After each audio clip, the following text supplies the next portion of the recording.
l'écran. Alors, tac.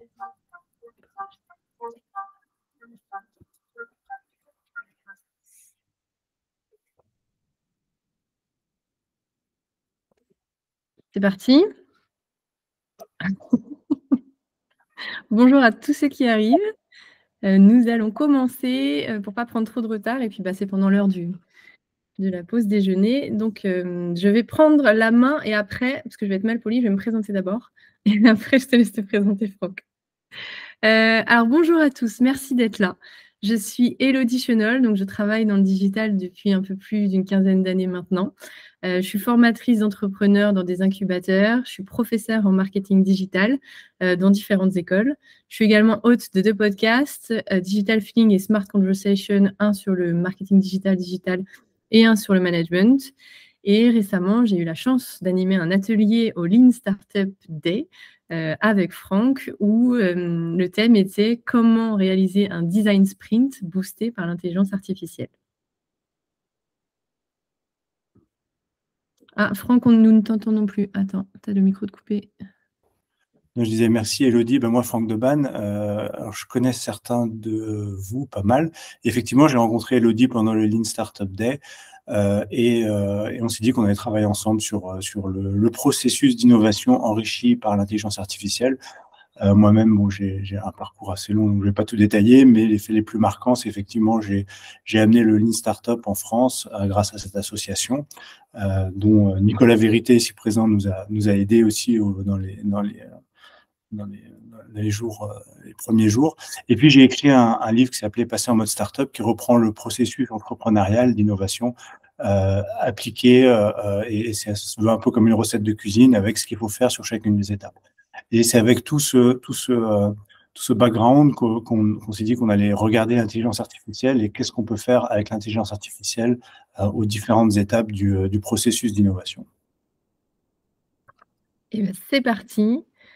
Avec généralement des idées reçues, quand on pense IA, on a tendance à voir le pire. On va penser à l'IA qui veut détruire l'homme, qui veut prendre le pas sur l'humanité. Donc, une petite illustration avec notre ami Terminator, un film de 1984, mais qui a quand même marqué pas mal de générations.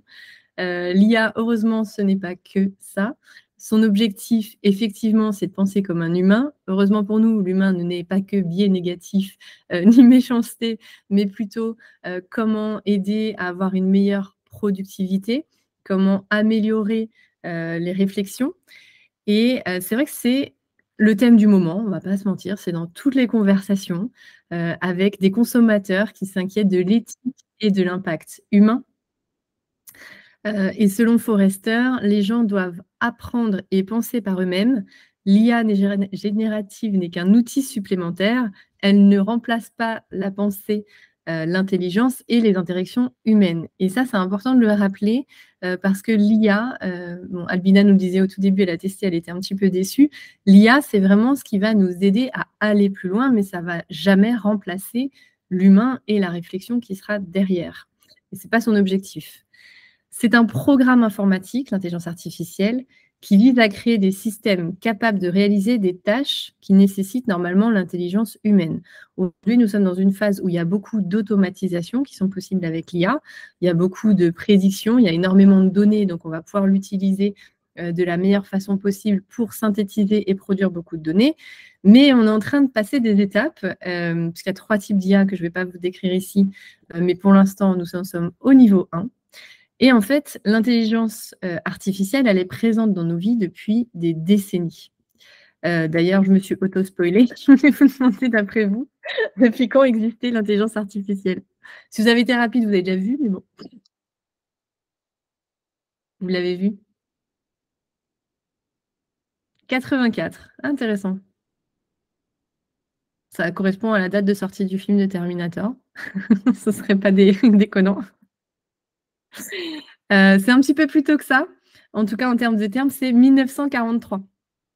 Et oui, en 1943, nous avons la publication d'un premier article qui va parler d'intelligence artificielle. Il faudra attendre 7 ans, en 1950, pour voir le premier ordinateur à réseau de neurones. Et la même année, Alan Turing va publier le test de Turing qui va servir à évaluer les intelligences artificielles. Et ce test, c'est donc si une intelligence artificielle arrive à se faire passer pour un humain, eh bien, nous avons passé le test. En 97, une grande étape est franchie puisque c'est Deep Blue d'IBM qui va battre le champion d'échecs Garry Kasparov. Et en 2023, ChatGPT passe le test de Turing. On utilise l'intelligence artificielle, parfois même sans le savoir. Siri est une intelligence artificielle. Les Google Assistants, les Alexia chez vous, quand vous dites Google ou Alexa fait aussi, c'est des intelligences artificielles. Et des services comme Netflix ou Spotify vont analyser les films que vous regardez et développer un algorithme qui va vous proposer ce que vous aimez regarder pour toujours rester dans vos thématiques de goût. Donc l'intelligence artificielle est bien présente au quotidien aussi, avec des outils, ChatGPT, Writesonic Bard, vous avez sûrement entendu parler de Midjourney, DALL-E ou Firefly d'Adobe pour créer des visuels. Si vous faites du podcast ou que vous faites du speech to text, vous avez Descript, Murph, Adobe Podcast. Je ne vais pas tous vous les faire, mais aujourd'hui, vous pouvez cloner votre voix, vous pouvez générer une vidéo à la volée avec un avatar qui est plus vrai que nature, et vous pouvez créer des présentations avec une phrase avec gamma.app. C'est cadeau. Si vous avez des présentations, c'est vraiment assez bluffant. Les initiatives des entreprises en matière d'intelligence artificielle stimuleront de 50% leur productivité et leur capacité à résoudre les problèmes de manière créative. C'est pas moi qui le dis, c'est une source de Forrester qui fait son rapport annuel sur toutes les innovations et qui dit déjà que si on utilise l'IA aujourd'hui, eh bien on est dans le train d'avance pour demain et que ceux qui ont déjà un train de retard, ça va être encore plus difficile pour le rattraper. Ce sont mes mots. Mais assez parlé d'IA, je vais laisser la parole à Franck qui va nous parler maintenant d'innovation. Franck, ton micro est coupé. Oui, comme d'habitude. Merci, Elodie. Si tu veux passer slide, du coup. Ok, je vais présenter. Hop. Voilà, on va faire comme ça. C'est toi qui présente, j'arrête le partage. Et comment je fais pour présenter? Attends, moi j'arrête. Normalement, tu dois pouvoir le faire. Voilà. Et là, on y est. Et je vais vous me présenter. Ça, vous le connaissez, vous voyez bien mon écran? Oui. Donc, on va reprendre un processus d'innovation connu déjà, du design thinking, le double diamant. Je vais vous le rappeler rapidement, et puis après, on va voir chacune des étapes que peut faire l'IA. Donc, en général, on part à gauche ici d'une problématique business. Par exemple, comment augmenter les ventes ou comment optimiser la chaîne de production ou voilà, une problématique orientée business. Dans le design thinking, on va faire cette phase d'immersion, d'empathie où on va interroger les clients, on va essayer de se renseigner sur le contexte du problème et savoir exactement quels sont les besoins clients potentiels auxquels on peut résoudre. Après, on fait une phase de convergence où là, parmi toutes les options qu'on a ouvertes ici, on va choisir et on va choisir une problématique bien spécifique qui est une problématique centrée client. À partir de là, on va passer sur une phase d'idéation. Sur cette phase d'idéation, on va générer des idées pour résoudre le problème client qui est en lien avec le problème business initial. Et on va donc générer des idées avec des techniques de brainstorming, etc. Et ensuite, on va sélectionner quelques idées, une qu'on va commencer à tester et qu'on va prototyper et qu'on va rendre tangible pour la tester et itérer avec des utilisateurs de nouveau. Et après, ici, on teste et on itère, etc. C'est représenté de façon linéaire, mais le processus, en vrai, est itératif parce que quand on n'arrive pas ici à des choses concluantes, on retourne en arrière dans les étapes. Okay, mais donc, c'est schématique. On va se baser là-dessus pour voir quels sont les outils qu'on peut utiliser à chacune des étapes. Donc, si je fais ça, voilà. Donc, sur la phase d'immersion, on peut demander à l'intelligence artificielle de faire des recherches pour nous, de nous donner des hypothèses et nous faire gagner énormément de temps, comme si on faisait de la recherche sur un domaine spécifique. Alors, pour démontrer un peu tout ça, on va prendre un exemple et qu'on va tester ensemble aujourd'hui. Et cet exemple, on s'est dit, pourquoi pas prendre un exemple que tout le monde va comprendre et on va dire, on est Unilever ou autre, ou une autre entreprise, et on se dit, on voudrait créer une nouvelle moutarde. Voilà, parce que la moutarde, c'est sympa, c'est bien avec la viande et d'autres choses. Et donc, on va faire ce processus ensemble, assisté par l'IA. Donc là, normalement, qu'est-ce que ferait dans le processus d'innovation? Qu'est-ce qu'on ferait? On irait commencer à aller sur le terrain, regarder un petit peu les usages de moutarde, aller au supermarché, voir tout ce qu'ils ont en moutarde, quel type de moutarde, qui sont les clients qui achètent de la moutarde, commencer à lire des études, etc. Nous, ce qu'on va faire, c'est on va demander à une intelligence artificielle de nous aider là-dessus. D'accord? Donc, on va commencer comme ça. Donc là, je vais ChatGPT et je lui demande quels sont les usages principaux pour la moutarde, pour de la moutarde. Alors, il commence à faire la recherche. Il me dit voilà, assaisonnement des aliments, ingrédients, vinaigrette, marinade, utilisation en cuisine, composants de pâture, remède traditionnel. Ça, je ne connaissais pas ça. La moutarde est utilisée par des femmes médicales. Voilà. OK. Donc maintenant, j'ai un peu plus d'infos sur le contexte du problème. Quels sont les problèmes avec la moutarde aujourd'hui? Qu'est-ce que les utilisateurs reprochent à la moutarde? Donc, je peux lui demander. Alors, ce qu'il faut savoir, c'est que quand on met ça dans le chat GPT, il nous répond, mais les informations ne sont pas forcément correctes. C'est-à-dire, elles ne sont pas forcément justes. Chat GPT peut vous mentir. Et donc, ça donne des pistes, en plus des pistes que nous, on a pu imaginer, mais ce n'est pas forcément les bonnes pistes. Ok, donc pénurie de graines de moutarde, ça, on a vécu ça pendant le Covid, je crois qu'il n'y avait plus de moutarde, hausse des prix, problème de qualité, impact sur le climat, allergie, sensibilité, voilà, quelques problèmes un peu génériques. Voilà, déjà, avec ces deux bouts de données, déjà, on a un petit peu plus de données sur la problématique. Alors, quelles sont les innovations récentes dans la moutarde? Donc, ça, c'est une curiosité. Moi, je me dis, tiens, quel type d'innovation il peut y avoir dans la moutarde? Donc, voilà, des moutardes biologiques et durables. Comme ça, je vois un petit peu ce qui se fait aussi, en dehors de ce que je connais moi. La moutarde en poudre, pour une nouvelle application. Les emballages écologiques, voilà, donc ça sort un peu. Et une autre, quelles sont les problématiques consommateurs de la moutarde? Voilà. Donc là, il m'a sorti des problèmes en général autour de la moutarde, mais là, je vais aller plus sur les problèmes des clients autour de la moutarde.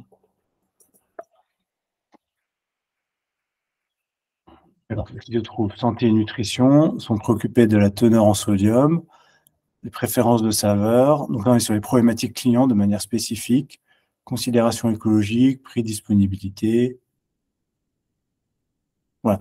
Donc, toute cette phase de recherche d'empathie, et ben, en fait, j'ai énormément débroussaillé déjà avec quelques prompts. Je n'ai pas parlé à des utilisateurs, donc je ne sais pas exactement quelle est vraiment l'importance de chacune de ces propositions. Dans tous les cas, j'ai déjà une carte qui est incomplète, certes, mais qui est déjà pas mal, et ça m'a fait peut-être 80% du travail là-dessus à structurer ces données. Maintenant, je choisis moi qu'est-ce qui est important dans mon contexte. OK, donc on va retourner sur le processus. Donc là, on a fait la phase d'immersion empathie. On n'a pas pris de décision, on a ouvert énormément de champs, on a collecté énormément d'informations. J'ai tout lu en diagonale, je n'ai pas tout lu et approfondi, mais on pourrait y passer pas mal de temps. Après, on va sur la phase de définir. Et là, il s'agit de faire des choix, d'accord? Donc là, ces choix, alors l'intelligence artificielle peut aider, mais je pense que c'est bien de garder en tant qu'être humain la décision quand même, parce qu'on porte la responsabilité du choix. Autant l'intelligence artificielle qu'on a vue, qui est générative, permet d'ouvrir beaucoup de pistes et d'options, mais quand il s'agit de faire des choix, je pense que la responsabilité de l'humain encore est forte. Par contre, on peut toujours demander un conseil à l'intelligence artificielle, mais comme elle vous ment, je me méfierais des conseils de menteurs. Donc là, moi, je n'utiliserai pas l'intelligence artificielle, vu l'état des données qu'on a à ce stade, et j'utiliserai l'intelligence humaine et collective ici. Donc des discussions, des alignements, et choisir une problématique. Après, on passe sur la phase d'idéation. Okay, donc la phase d'idéation, on peut brainstormer. Par exemple, déjà, si on regarde ce qui a été proposé, il y avait, on peut se dire, bah voilà, des préférences de saveur, des considérations écologiques par rapport à ces problématiques. On peut déjà commencer à avoir quelques idées. D'accord? Donc, santé, par exemple, je peux imaginer une moutarde avec des vitamines. Voilà, une moutarde faible en sodium, il me dit, parce qu'apparemment, c'est une problématique utilisateur. Donc, ce qu'on va faire ici, donc, en plus des idées qu'on peut avoir, on va tout simplement demander, sur la base de ces informations, de nous proposer 10 nouvelles moutardes. On va voir ce qui va sortir. Et il va brainstormer en plus de nous. Voilà, une moutarde probiotique. Moutarde sans sodium à l'herbe de blé. Une moutarde végétale infusée au CBD. Voilà, donc il y a plein de suggestions. On peut encore en demander comme ça un petit peu à l'infini. Au bout d'un moment, ça reboucle un peu et puis on voit les thèmes. Voilà, mais ça reste toujours des moutardes. Alors, ce qui est intéressant là, par exemple, c'est que la façon, j'ai demandé des nouvelles moutardes, mais au fait, j'aurais pu aussi demander d'innover plus généralement dans la moutarde parce que je peux innover sur le prix, sur le packaging, etc. Donc là, j'ai guidé un peu vers une nouvelle moutarde. Donc, il a pensé à une nouvelle moutarde. OK. Donc ça, c'est important de le noter. C'est-à-dire que on a ouvert dans toutes les possibilités qu'on peut ouvrir, on a juste ouvert un bout. Moi, je vais dire, alors la spiruline, ça, je sais pas ce que c'est ça. Spiruline, antioxydant. Ok, bon, on va essayer une moutarde à la truffe au Une champignon. algue, la spiruline. Pardon? C'est une algue. C'est une algue. Ah oui, avec. D'accord. Bon, on essaye ça. Tu veux choisir une moutarde, Elodie, qui te dit. Ah bah, prends-la au CBD, ça va être drôle. On va voir jusqu'où il C'est peut bien, aller. d'accord. Une moutarde végétale. Végétal au CBD, tout Non, de suite. vegan. Vegan, mais c'est vegan déjà la moutarde. Étienne nous dit que c'est une algue avec un effet thérapeutique, la spiruline. Ah, d'accord, ok. Ok, donc voilà, il est pas mal, il est parti pas mal sur l'angle santé. Ok, donc on va prendre celle-là. On va se dire, voilà, donc on est dans la phase de convergence. Effectivement, on a généré beaucoup d'idées. Comme je dis, là, on est juste généré sur les types de moutarde, mais on peut regarder à toutes les cases du business model, sur les canaux, sur le packaging, sur les prix, etc., avoir plus d'idées là-dessus.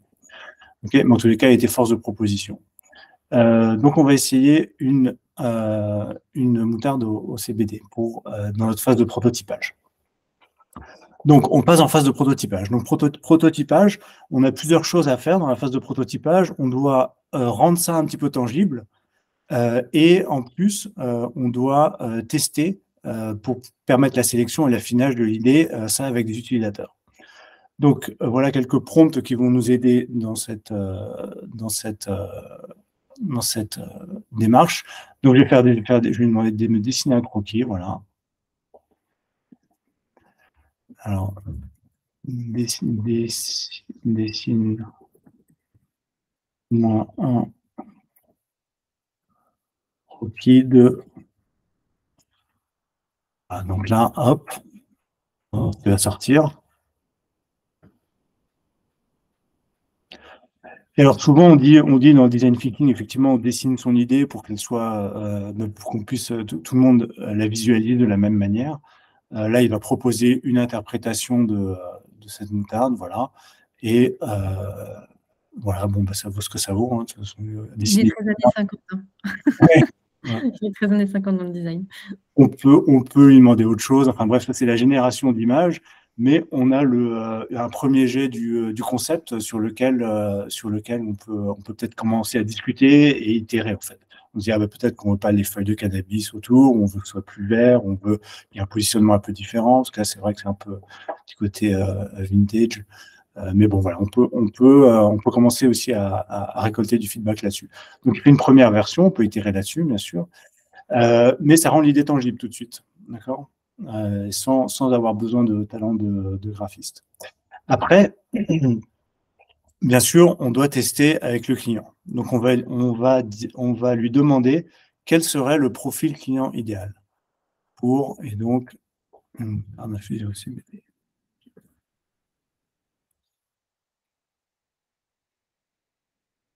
Serait diversifié, sachant un amateur de gastronomie. Donc là, il me sort plusieurs profil client possible.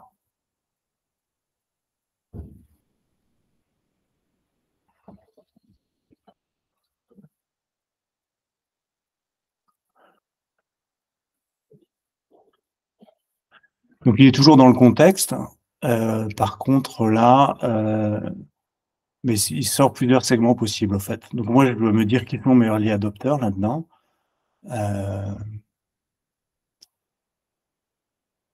Peut-être ça. Curieux des tendances bien-être. Voilà, je vais dire que ce serait peut-être le early adopter. Voilà, je peux lui dire maintenant, décris-moi les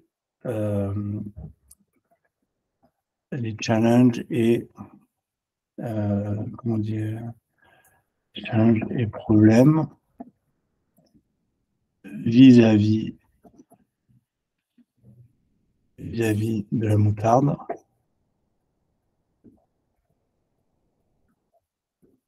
Moutarde pour les curieux de tendances bien-être. Voilà. Challenges et attentes.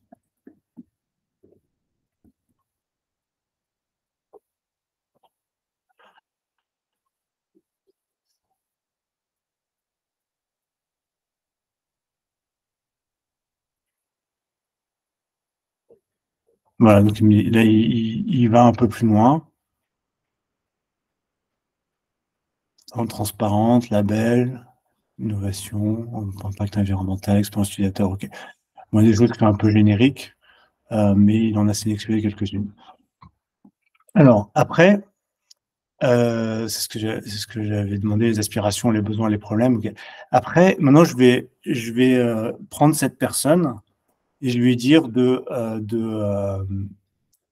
ce persona qu'il a créé, ce profil client, et je vais lui dire, voilà, agis comme le client, comme ce client idéal,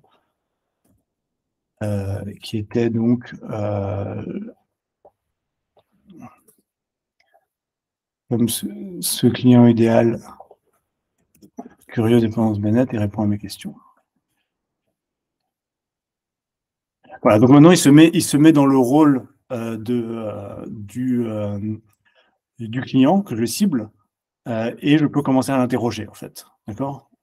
Donc là, c'est ce qu'on appelle les synthetic users, c'est-à-dire c'est un utilisateur créé de toutes pièces par l'intelligence artificielle qui va se mettre à agir comme une intelligence artificielle. Donc, je peux commencer à lui poser des questions comme si j'avais un client en face de moi. Voilà. Alors, qu'est-ce que je n'aimais pas dans la moutarde aujourd'hui? Je vais lui demander ça. Hop.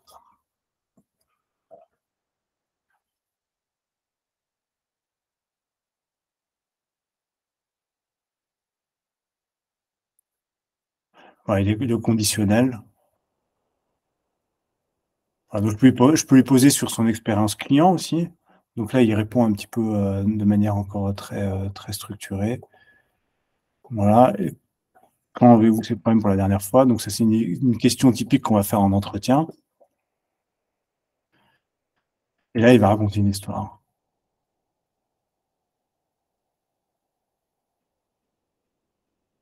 Voilà. Et donc, il donne plus quelque chose de plus tangible, un vécu qu'il faut, bien sûr, mais une expérience, il décrit une expérience. Ça permet de se projeter et de voir si on arrive à connecter avec cette expérience ou pas déjà, et si elle est plausible ou pas. Voilà, bien sûr, après, il faut quand même faire une vérification terrain, parce que là, on est dans le monde virtuel. Hein. On vérifie par rapport à une base de connaissances et des mensonges et des biais qu'il y a dedans, mais il faut quand même aller sur le terrain vérifier, bien sûr. Voilà, alors, qu'avez-vous fait? On va voir ce qu'il répond. C'est typiquement des questions d'entretien.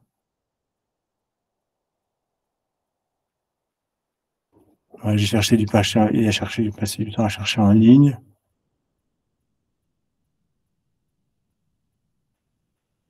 J'ai demandé les recommandations à des amis. Et envisager de faire sa propre moutarde. J'aurais pas pensé ça. Voilà. Et voilà, je vais le tutoie maintenant, parce qu'on se connaît bien. Achètes-tu ta moutarde, combien la payes-tu? Voilà. Donc, je peux creuser avec des questions sur ces comportements d'achat, parce que je les définis comme l'utilisateur idéal pour moi, pour cette innovation.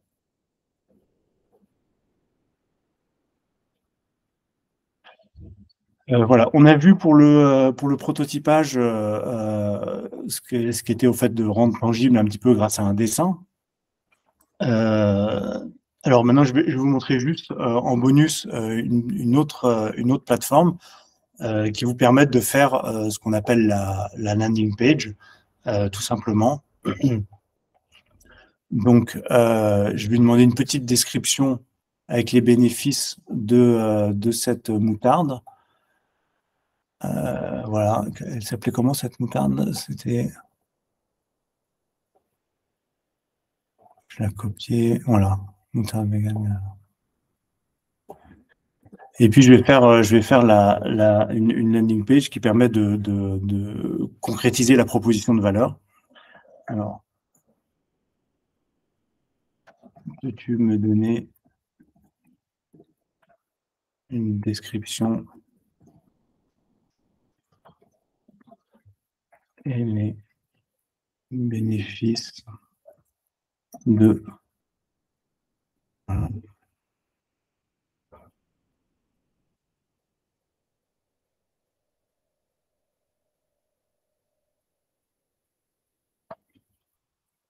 Donc il tartine pas mal.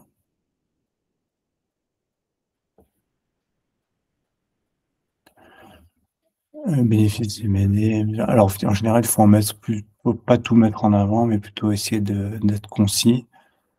Donc voilà, la description, je vais la garder et je vais garder. Alors moi, la moutarde vegan, moi je trouve ça un peu bizarre parce que c'est vegan d'origine, j'imagine. Donc je vais juste garder le premier bénéfice. Voilà. Et là, ce que je vais faire, c'est que je vais utiliser ce site qui s'appelle Mixo et qui va me créer la landing page directement. Et ça, comme c'est en anglais, je vais lui demander de traduire. Peux-tu traduire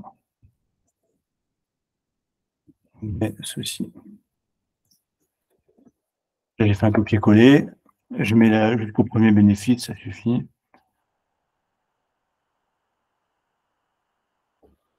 Voilà, ok. Donc là, je vais dedans, je fais un copier-coller, je décris c'est un peu trop long. Ok, moi je vais me contenter d'aller jusqu'ici. Voilà, très bien.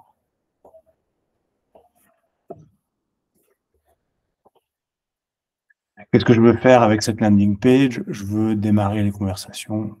Non, je veux que les gens... je veux démarrer les conversations. Hop, par email.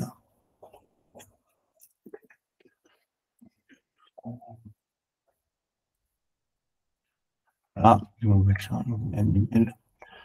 Et là, il crée la landing page sur la base de ce que j'ai donné juste dans la description. J'ai choisi un nom pour la marque, ça, et il crée un site. Spicy and healthy, infinite mustard, experience is unique, blend of spice, voilà. Les graines de moutarde. Je te propose, je vais le timekeeper, Franck, de passer Ouais. à la suite de la présentation, même si c'est fou et en 2 lignes, tu as un site internet. Ouais. Donc voilà, donc c'était pour montrer les 4 étapes. Voilà, après, il faut toujours passer du monde virtuel au monde réel en testant avec des utilisateurs, etc. Mais c'était pour vous montrer un petit peu comment utiliser l'intelligence artificielle générative dans toutes ces étapes. Tu veux reprendre la main, Elodie? Si tu veux. Alors attends, parce que c'est toi qui présentais. Il faut que je reparte du même truc. Je sais pas si ça va marcher. Tac, tac. Désolée, je reviens au bon endroit. Après tout ce que vous a présenté Franck, nous, on a eu un projet fou ces dernières semaines, ces derniers mois. C'est d'imaginer un hackathon. Donc, hackathon, généralement, dans des process de design thinking pour trouver de l'innovation. pendant lequel vos équipes transverses, pardon, elles peuvent traverser des épreuves, mais là, elles sont transverses, collaborent ensemble en présentiel et en distanciel pour répondre à une problématique issue des enjeux d'innovation de votre entreprise, quel que soit votre secteur d'activité, le tout assisté par l'intelligence artificielle. Et donc, ça s'appelle le AI-Hackathon, Artificial Intelligence Hackathon, en anglais, puisque toute la plateforme est en anglais et que souvent les process de design thinking sont en anglais. Donc, on est resté dans cet environnement. Et on va vous proposer, enfin, Franck va vous proposer, en exclusivité mondiale, j'ai envie de dire, une démonstration de cette plateforme. Mais avant, on va parler des bénéfices de cette plateforme. Est-ce que tu veux reprendre la main, Franck? Oui, bien sûr. Avec Elodie, on s'est dit, quand on a poussé un petit peu tout ce que je vous ai montré sur ChatGPT, on s'est dit, en fait, il y a beaucoup de copier-coller, etc. Et puis, on peut guider dans le processus directement en assistant avec effectivement une plateforme. Et d'où est née cette idée de faire un hackathon assisté par de l'IA en ligne où les équipes peuvent tout simplement développer des idées.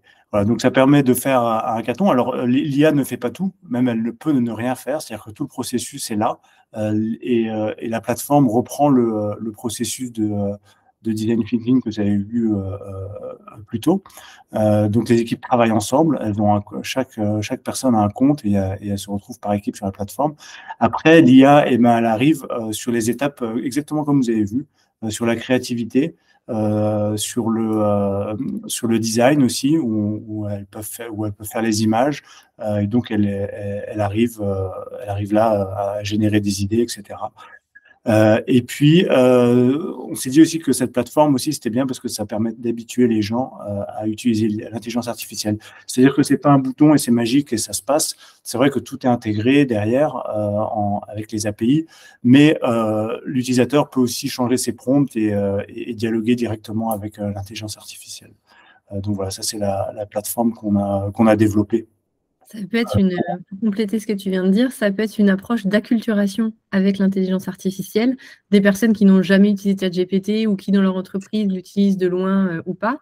Et ça leur permettrait de pouvoir voir comment est constitué un prompt, parce que c'est ça finalement l'intelligence artificielle, c'est comment je donne mon ordre, comment je donne mon brief, et s'acculturer et voilà, tester des nouveaux prompts et aller encore plus loin avec l'intelligence artificielle. Donc il y a un double bénéfice, et l'innovation avec le design thinking et l'innovation avec l'intelligence artificielle et booster la créativité des idées. Ouais. Puis de voir la capacité et les limites aussi. Ouais. Exactement, aussi.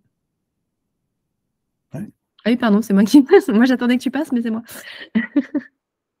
Voilà le processus et comment on a fait ça. Donc, en fait, au début, il y a les définitions du thème du hackathon, dans un hackathon donc dans une entreprise, où là, on peut aussi utiliser l'intelligence artificielle pour générer des propositions, des idées, etc.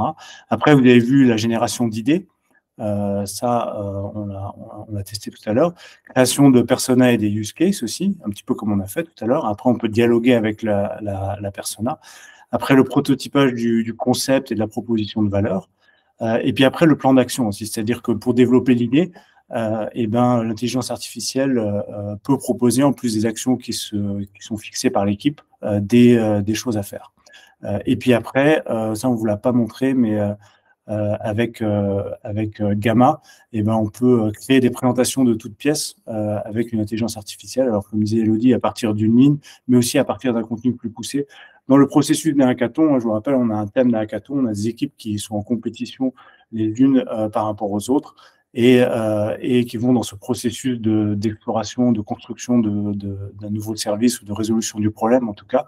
Et à la fin, une démo qui est à la fois technique mais aussi en termes de présentation. Et là, l'intelligence artificielle peut aider aussi à faire 60 à 70% du travail directement. Si besoin, donc voilà. Et puis on a mis tout ça sur une plateforme, du coup, pour que ce soit utilisable directement.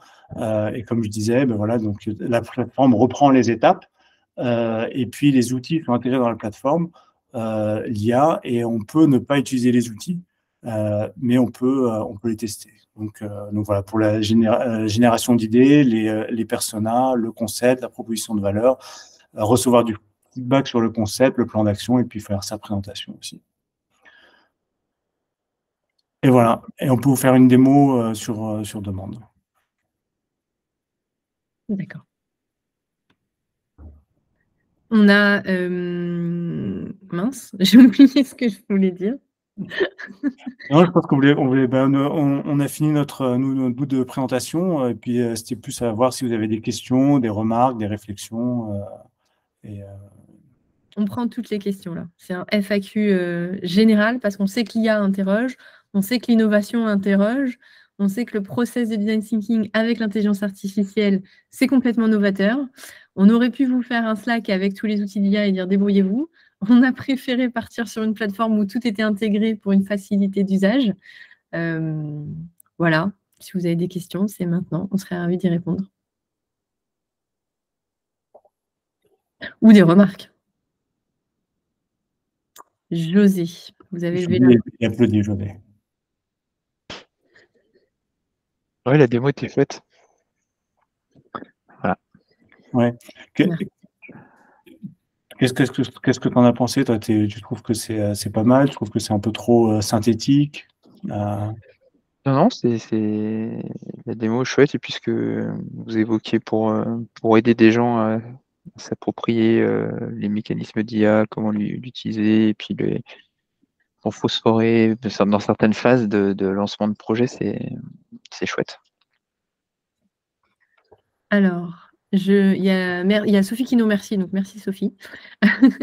Et Étienne qui nous demande si on a développé des projets dans le domaine de la santé.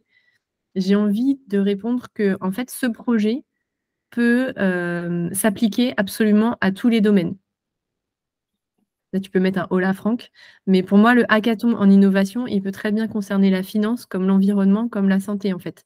Il n'y a pas, dans process innovation, souvent, on a un biais de se dire ça va être un nouveau produit ou une nouvelle offre. Et parfois, c'est juste un nouveau process. Par exemple, j'aime bien donner cet exemple, mais tu m'arrêteras peut-être, Franck, mais si vous êtes RH et que vous voulez impliquer vos salariés dans une démarche RSE, eh ben, utilisez une plateforme d'hackathon pour innover sur une solution qui va fédérer l'entreprise. Et donc, vous allez avoir vos salariés qui vont suivre cette mise en place parce qu'ils y auront participé. Et ben, ça marche. Donc, ce qui marche avec l'environnement peut marcher aussi avec la santé, peut marcher dans tous les domaines, en fait. Oui. La santé, c'est très large, hein, et puis développer un ou des projets aussi. Là, ce qu'on a montré, c'était sur ce processus design thinking. Est-ce que, Étienne, tu veux préciser ta question un petit peu, pour savoir ce que tu as en tête? Et alors, j'ai, en attendant qu'Étienne précise, Nicolas qui nous demande si on a des choses à partager pour générer des plans d'interview, de user test, d'idéation en logo naming vers le story mapping et le storytelling. Alors, j'ai envie de dire que la moitié des informations sont déjà dans la plateforme. Ouais. Et que on pourrait rajouter le logo, le naming, ça peut être fait effectivement. Oui, exactement. On peut effectivement, en prototypage, on peut demander à ChatGPT de sortir des noms. On peut demander, on peut se demander de sortir des plans d'interview aussi, et d'idéation, du naming, du logo aussi. On peut demander des logos. Il y a d'autres services qui sont mieux que ChatGPT pour sortir des logos, mais oui, ça y a, ouais, bien sûr. Et nous, on a pris quelques parti pris de se dire voici ce qu'on va générer sur l'IA, et sur le reste, on a des tutoriels en disant voilà, vous pouvez aller chercher l'information à l'extérieur. Parce qu'on ne veut pas tout intégrer dans la plateforme, quoi. Alors, pour répondre à la question d'Étienne, comment créer un prompt, j'ai envie de répondre que la meilleure façon de créer un prompt, c'est de penser brief. Comment je brieferais quelqu'un, mon alternant, mon assistante, quelqu'un qui travaille avec moi. Comment je lui donnerais en fait l'information pour qu'elle fasse quelque chose. Et Étienne, la meilleure façon, c'est je ne sais pas si tu as eu l'occasion de t'inscrire ChatGPT, tu crées un compte, et puis c'est très simple, et tu commences à parler, et tu apprends un petit peu comment ça réagit, si tu arrives à avoir les informations que tu veux. Voilà, et ça peut marcher pour beaucoup d'autres choses que l'innovation, hein, pour organiser un voyage, pour il y a beaucoup d'autres cas d'usage, bien sûr, en dehors de ça. Alors, il y a Karine qui nous remercie. Donc, merci Karine. Merci Nicolas. Sébastien qui nous demande quels sont les principaux biais ou mensonges dont il faut tenir compte pour interpréter les résultats. Alors, sur les biais et sur les mensonges. Alors, les mensonges, c'est pas des gros mensonges, mais c'est des incohérences et ce que j'ai vu, moi, c'est de l'information qui est pas très exacte. Surtout quand on va sur des domaines assez pointus, on voit que le chat GPT est un peu moins performant. Alors, il s'améliore à chaque fois, mais on sent que l'information n'est pas forcément bonne. Il va donner des mauvaises pistes ou voilà, dans tout ce qu'on a vu, nous, il y avait sûrement des choses fausses en termes de besoins utilisateurs ou qui n'étaient pas suffisamment importantes pour être notées. Je demandais à un moment, j'ai un de mes fils qui a les cheveux longs et on voulait lui faire une blague. Et je demandais à ChatGPT de me donner des blagues sur les gens qui ont les cheveux longs. Et ChatGPT, on parle de biais, il m'a répondu, c'est pas bien de se moquer des gens qui ont les cheveux longs. J'ai dit, mais c'est juste pas pour se moquer de la personne, c'est juste pour se faire une blague sur les cheveux. Et j'ai dû négocier avec 3-4 prompts comme ça pour qu'il me sorte des blagues sur les cheveux longs. Donc c'est des, alors oui, c'est des biais. C'est donc il essaie de lui donner une conscience, comment dire, je trouve pas le mot, mais le fait qu'elle soit sympathique ou voilà, de pas faire enfin, bref, d'être correct, voilà, d'être politiquement correct, mais ce qui fait que des fois, ça réagit un petit peu de manière un petit peu bizarre. Donc les biais comme ça, on sait pas exactement où ils sont et comment l'intelligence artificielle réagit. Et il faut tester, donc il faut questionner tout ce qui ressort de cette intelligence artificielle. Ouais. Et ça fait une super transition avec la question de Klaus. Est-ce qu'une comparaison entre les réponses de ChatGPT et Bard peut aider à trouver la vérité et les mensonges? J'ai envie d'ajouter que Bard s'est connecté à Google, donc connecté à Internet, même si ChatGPT est à jour depuis avril 2023. Et ça peut donner une piste en tout cas. Mais pour revenir sur ce que tu disais, Franck, il faut creuser, il faut vérifier tout ce que donne ChatGPT. ChatGPT, c'est votre assistant, mais c'est votre assistant qui vient de commencer dans votre boulot. Du coup, il est sympa, mais il n'a peut-être pas allé jusqu'au bout de la recherche. Et donc, il faut quand même double-checker pour être sûr que la recherche, elle soit cohérente, réaliste, réelle, et qu'elle corresponde vraiment à ce que vous lui avez demandé. Oui. Mais j'ai pas poussé la comparaison entre les deux. Pour moi, ça se comporte de manière assez similaire, mais effectivement, c'est pas la même chose et j'arriverai pas à dire les différences de manière exacte. Ben, on a testé les deux hein, pour créer cette plateforme. On a passé des semaines littéralement à tester beaucoup d'intelligence artificielle, Franck et moi, en binôme. Et c'est vrai que Bard, il est hyper intéressant parce qu'il est, je veux dire accurate, mais il est pointu, il est précis. Mais ChatGPT ira beaucoup plus loin dans les propositions et dans la création et la pertinence en fait des articles. Mais c'est bien de comparer les deux, Klaus, parce que ça permet quand même d'avoir une vision un tout petit peu différente. Après, ils sont quand même très souvent d'accord. Hein. Bard et ChatGPT, c'est très, très similaire. Mais ChatGPT qui va plus loin.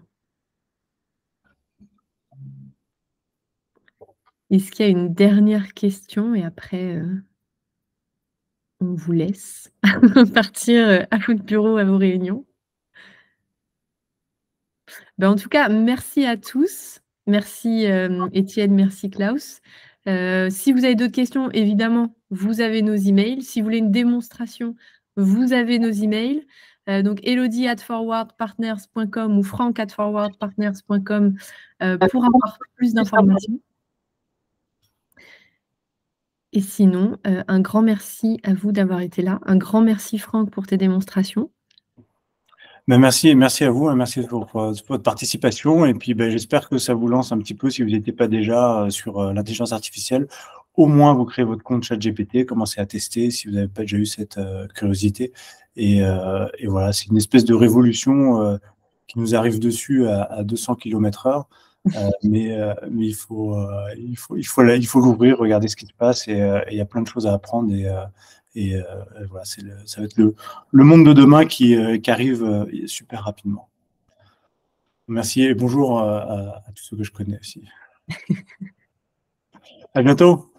Au revoir, bon après-midi à tous. Merci Elodie. Merci, au revoir.